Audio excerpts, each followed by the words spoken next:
بيبدأ الفيلم مع شركة اسمها ايون، والشركة دي بتعمل اعلان وبتقول للناس انها بتشتري اعمارهم مقابل الفلوس. ايه؟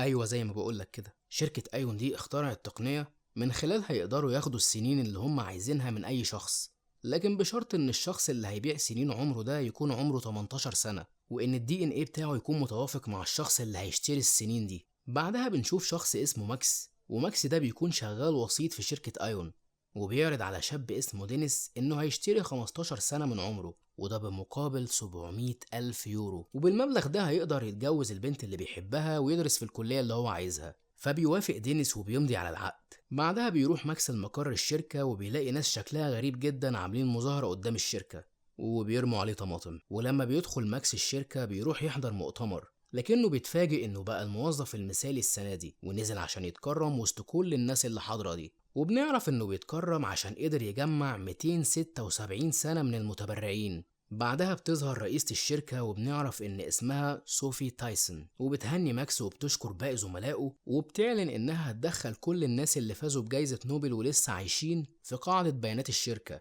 وده عشان يعيشوا عمر أطول باستخدام السنين اللي هيشتروها، وبالتالي هيقدر العالم يستفيد من علمهم وخبرتهم لمدة أطول. وفي 15 عالم بدأوا يتعافوا في الشركة بتاعتهم، وفعلا بنشوف ال 15 عالم دول وهم في العيادة الخاصة بالشركة، واللي كان اسمها عيادة الزمن. لكن مرة واحدة بنشوف شخص بيقتل في كل العلماء دول، وبنعرف انه منتمي لجماعة اسمها جماعة آدم، والجماعة دي بتحارب الشركة وشايفة ان اللي الشركة بتعمله ده ضد الطبيعة وضد الحياة عموما يعني.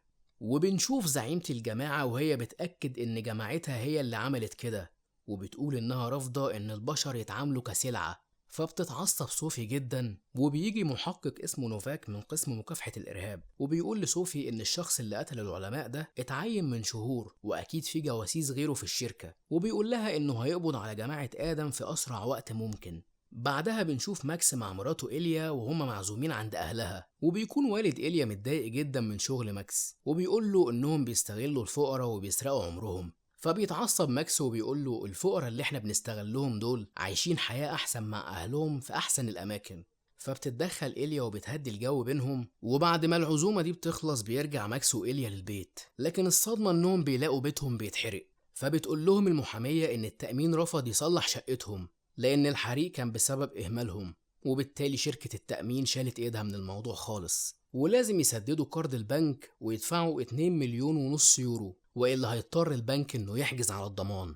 فبيستغرب ماكس وبيسألها إيه هو الضمان ده، وبعدها بيتصدم لما بيعرف إن مراته كانت متبرعة بسنين من عمرها كضمان للبنك. فبيتجنن ماكس وبيقول للمحامية إنه مستعد هو اللي يتبرع بسنين عمره، فبتقول المحامية إنه مش مطابق لقاعدة بيانات الشركة. فبيقول لها ماكس إن 2 مليون ونص يورو ده معناه تقريبا 40 سنة من عمر إيليا.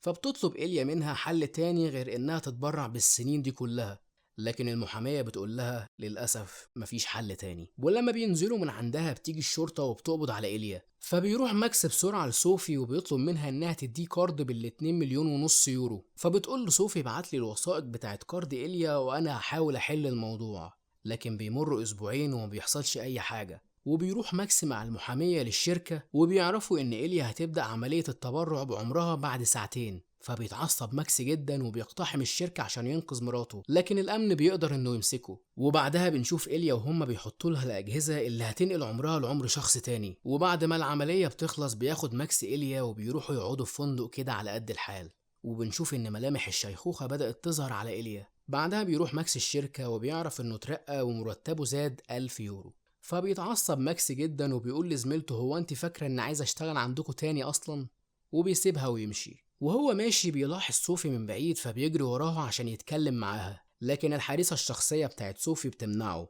بس صوفي ما بتردش عليه وبتمشي. بعدها بقى بنشوف إيليا واللي شكلها بقى عجوز خالص وشعرها ابيض، وراحت المستشفى. وبيتصدم ماكس لما يعرف انها كانت حامل وبسبب العملية اجهضت. وبعد ما إيليا بتفوق بتطلب من ماكس انهم ينفصلوا، بس ماكس بيقول لها انه بيحبها ومتقبلها باي شكل من الاشكال، لكنها بتصر وبتقول له انهم مش هينفع يكملوا مع بعض تاني. بعدها بنشوف والد إيليا وهو بيلوم ماكس وبيقول له انت السبب، لكن ماكس بيقسم انه هيرجع لها عمرها مرة تانية. وقرر ماكس انه ينتقم من صوفي وفضل ماشي وراها عشان يقتلها. والغريبة انه شافها وهي داخلة المقابر وبتطلب من رجالتها انهم يستنوها بره. ولما قدر ماكس انه يدخل وراها حاول انه يصعقها بالصاعق الكهربائي، لكنه اتصدم لما شاف شكلها الصغير وفضلت تقاومه لحد ما قدر يخطفها، ورسم على القبر علامة جماعة آدم وخدها وهرب. بعدها بيروح ماكس لإيليا وبيعرفها إنه لقى طريقة عشان ترجع زي ما كانت، ولما بتروح معاه بتتصدم من اللي عمله وبتقوله إنها مستحيل تشارك في جريمة زي دي، لكنه بيقدر يقنعها وبيعرفها إنه عرف مكان دكتور في ليتوانيا، والدكتور ده هيقدر يعمل عملية تانية ليها وياخد عمر صوفي ويديهولها بنفس الطريقة.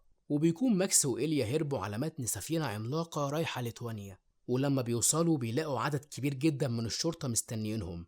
فبيقرر ماكس انه يخطف بنت واحد من اللي معاهم في السفينة، وبيخلي ابوها هو اللي يسوق العربية بتاعتهم واللي كانت إيليا مستخبية فيها جنب صوفي. وفي الناحية التانية ماكس ماسك السلاح ومستخبي في عربية الراجل اللي خاطف بنته، وبصعوبة قدروا انهم يعدوا من الكمين. وبيتصل ماكس بالدكتور عشان يبعت له عنوانه، وبنشوف صوفي وهي بتنزل من العربية، لكن الصدمة انها بتقول لماكس انها تبقى بنت صوفي مش صوفي نفسها يعني، وبتقول له ان اسمها ماري تايسون. فمش بيصدقها ماكس وبيقول لمراته ان بنت صوفي ماتت بمرض الشيخوخة المبكرة، وان البنت دي هي اصلا صوفي. فبتقول له ماري ان دي اختها لوسي مش هي. مش بيصدقها ماكس وبيدخلها العربية تاني، وبعدين بيروحوا الفندق مهجور يباتوا فيه لحد ما الدكتور يكلمه. بعدها بتطلب ماري من ماكس انه يخليها تدخل الحمام، ولما بتدخل بينشغل ماكس في تليفونه لحد ما بتقدر ماري انها تضربه بحديدة وتاخد التليفون وتهرب. وبتفضل تجري في الغابة وبتحاول تتواصل مع حارسة امها لحد ما وقعت في مستنقع وكانت هتغرق، لكن في اللحظة الاخيرة جت إيليا وساعدتها. والناحية التانية بنشوف نوفاك وهو بيقول لرجالة صوفي انهم عرفوا يحددوا مكان ماكس، وده بسبب الاتصال اللي عملته ماري قبل ما تقع في المستنقع. وبيجمعوا عدد كبير من الجنود وبيستعدوا انهم يقبضوا عليهم، بس في الوقت ده بيظهر رجالة مسلحين في أوضة ماكس وبياخدوا منه سلاحه. وبيفتكر ماكس انهم تبع شركة ايون، لكن الصدمة اننا بنشوف زعيم الجماعة آدم.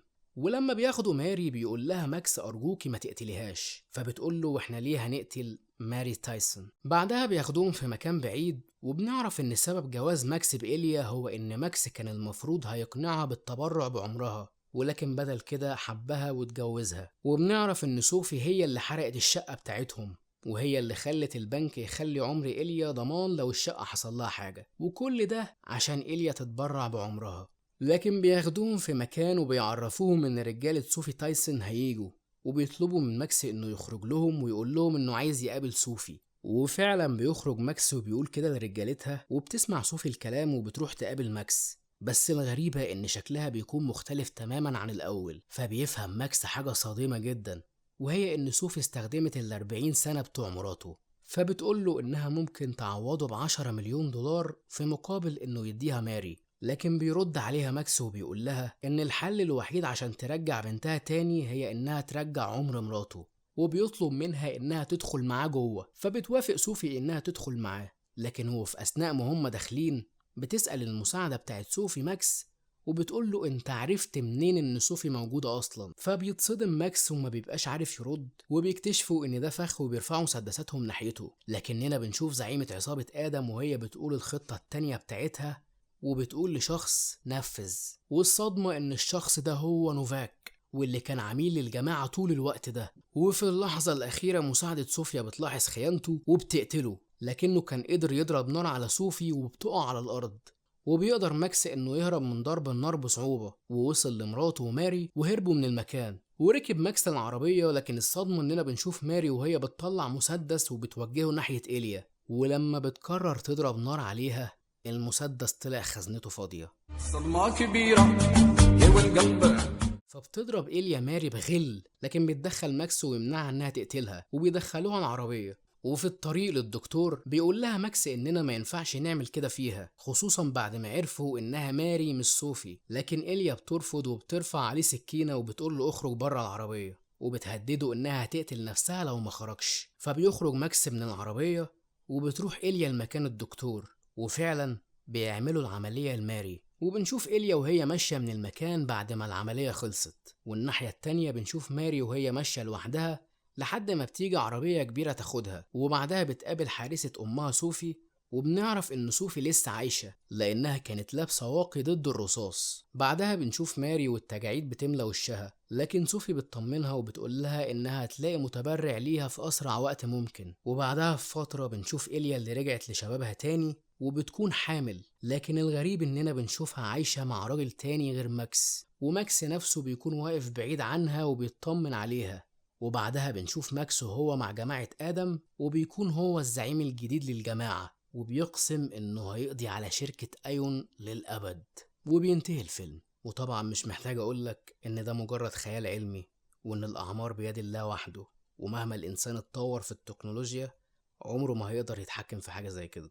بس كده يا صديقي، لو عجبك الملخص ياريت تشترك في القناة وتفعل زرار الجرس وتكتب لي كومنت تقول لي ايه رأيك، يعني ايه رأيك في اللي انت شفته ده، ايه رأيك في الفيلم، ايه رأيك في القصة، هل النهاية دي مرضية بالنسبة لك ولا لا، وهل تتوقع ان في جزء تاني للهبل ده ولا مش هيبقى في جزء تاني، ما مش عارف الصراحة. فقول لي رأيك ايه وانا هرد عليك واقول لك برضو نتناقش سوا، يعني فاهم. بس كده، شكرا.